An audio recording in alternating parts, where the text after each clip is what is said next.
प्रकाशात्री या कवितेवर आधारित स्वाध्याय पुढील प्रमाणे सोडवला आहे. कवितेतील खालील अर्थाच्या ओळी शोधून लिहा. अ. फुलपाखरासारखे स्वातंत्र्य हवे. उत्तर. फुलपाखरापरी आम्हांला पंख मोकळे हवे. आ. आम्ही स्वावलंबनाने ताठ उभे राहू. उत्तर. ताठ उभारू आम्ही आमुच्या पायावरती खडे. ई. एकमेकांच्या सोबतीने नवा इतिहास घडवू. उत्तर. हात हाताशी घेऊन घडवू इतिहासाची पाने.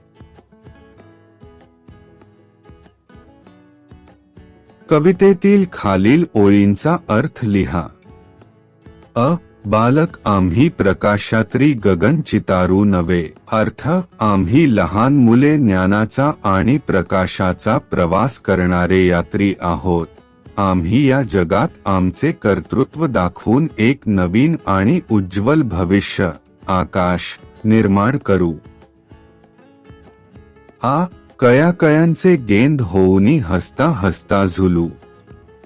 अर्थ. वेगवेगळ्या कया एकत्र येऊन जसा फुलांचा सुंदर चेंडू गेंद बनतो, तसेच आम्ही सर्व मुले एकत्र येऊन आनंदाने हस्तखेळत एकत्र जीवन जगू.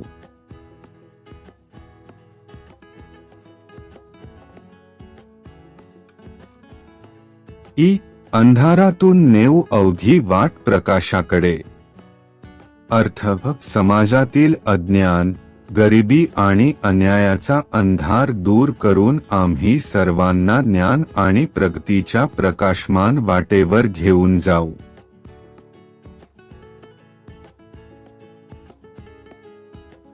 ई. घुंबू नारा, घुंबू वारा, सर्व बांधवास्वे. अर्थ. आम्ही आमच्या सर्व बांधवांना, देशवासियांना सोबत घेऊन एकतेचा आणि प्रगतीचा जयघोष संपूर्ण वातावरणात आनंदाने पसरवू.